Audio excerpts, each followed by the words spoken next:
अमरावती रुग्णालयातील गैरकारभारावर वडेट्टीवार आक्रमक झाल्याचं पाहायला मिळालं। अमरावती जिल्हा स्त्री रुग्णालयातील नवजात बालकांच्या मृत्यू प्रकरणावरून विजय वडेट्टीवार यांनी सरकारवर निशाणा साधला। फायर आणि इलेक्ट्रिक ऑडिटमध्ये झालेला हलगर्जीपणा, निकृष्ट दर्जाचं साहित्य आणि प्रशासनाचा निष्काळजीपणा याला जबाबदार कोण, असा सवाल त्यांनी उपस्थित केला। सिव्हिल सर्जन आणि पीडब्ल्यूडी एकमेकांवर जबाबदारी ढकलत असल्याचा आरोप करत 8 दिवसात चौकशी करून दोषींवर कठोर कारवाई करा, अशी मागणी वडेट्टीवार यांनी केली आहे। इलेक्ट्रिकच्या डिपार्टमेंटची चौकशी, इलेक्ट्रिकचे ऑडिट झालं, चौकशी झाली, ते कुठल्या दर्जाचा वायर वापरला आहे, कुठले स्विच वापरलेत, कोणते वापरलेत, ते आजकाल काय झालं की ब्रँडेड कंपनीच्या नावानं शिक्का मारून सगळे डुप्लिकेट वापरले जातात, वायरसुद्धा कमी दर्जाचे वापरले जातात। फायर ऑडिट 21ला संपल्यानंतर, खरं म्हणजे फायर ऑडिट 21 ऑगस्ट संपतोय, त्याच्या अगोदर ही घटना घडली।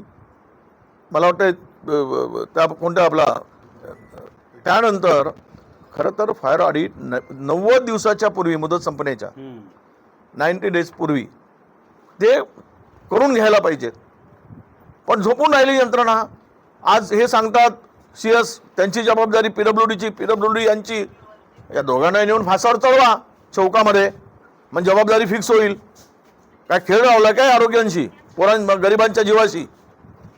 म्हणजे ह्यांनी याच्यावर जबाबदारी ढकलायची, त्यांनी त्याच्यावर जबाबदारी ढकलायची। हे सांगतात की पीडब्ल्यूडीने आम्हाला हे करताना दिलं नाही, मग CSनी कसं हँडओव्हर करून घेतलंय? आणि पीडब्ल्यूडीनी ज्यावेळेस हे दिलं, पत्र दिला, आयुक्तांनी पत्र दिलं कमिशनरनी की यांचं ऑडिट करून घेतलं पाहिजेत, मग त्यावेळेस हे सगळे झोपले होते काय? आणि काय करत होते सगळे लोक?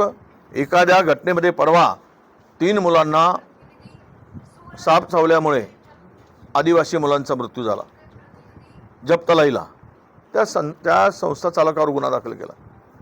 आज ही घटना, हे हॉस्पिटल कोणाच्या अधिकारात चालतात? आरोग्यमंत्र्याच्या। याचे ट्रस्टी कोण? मंत्री। मग ह्यावर आपण त्यांच्यावर गुन्हा दाखल का होत नाही? आजपर्यंत केवळ चौकशी, ना पालकमंत्र्याचा पत्ता आहे, ना कोणत्या स्थानिक सत्ताधाऱ्यांचा पत्ता आहे। केवळ सांगतायत आम्ही मदत करू। काय सांगितलं काल सत्ताधारी पक्षांनी त्या परिचारिकेला, बिचारीला मदत करून, नर्सला?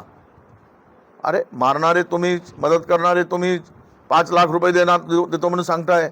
मला वाटतं की महाराष्ट्रामध्ये पूर्णतः आरोग्य यंत्रणेचे धिंडवडे निघाले।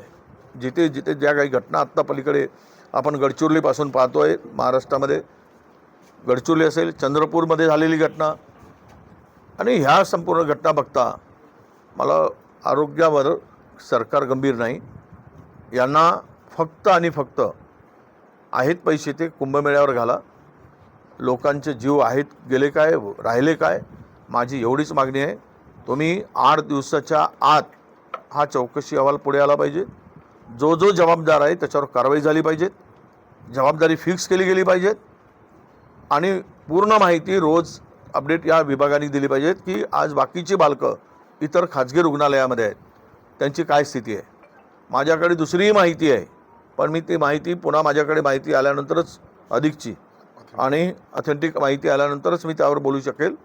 पण इथे जो गोंधळ चालतो या हॉस्पिटलमध्ये, तो फार मोठा गोंधळ आहे। म्हणजे डिलिव्हरी नंतर AB न्यूज मराठीसाठी विक्रम ढोके, अमरावती।